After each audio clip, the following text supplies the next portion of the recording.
Blackstone Audio presents The Patron Saint of Ugly by Marie Manilla. This book is read by Laura Hicks.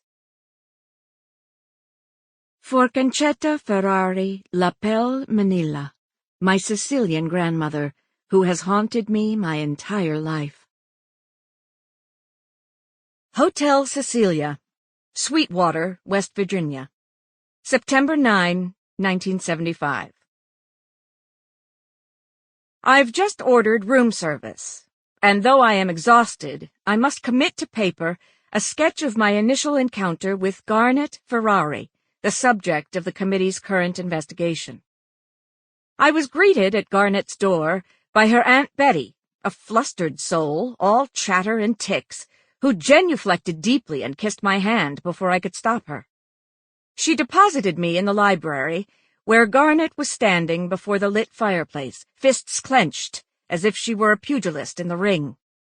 She was dressed in track shorts and an orange tank top just a shade off from the color of her hair, a voluminous mane that roams at will. Most of her skin was exposed for my benefit, I believe, as if to say, "Take a good look." I did. The background tone of her flesh is pale, but the birthmarks decorating her skin are varying shades of purple, deep mulberry, magenta, the faintest mauve. It looks as if someone took a map of the world, cut out continents and islands, provinces and cantons, and glued them willy-nilly on Garnet's body.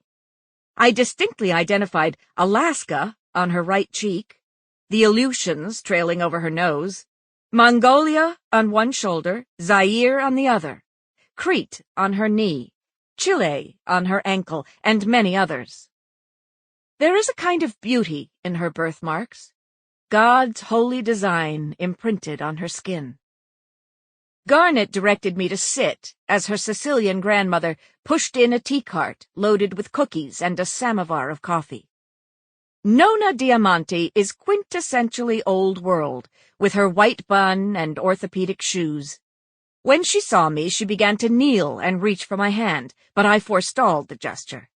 Nonna backed out of the room, mumbling, "Garnet, watch your mouth, and behave."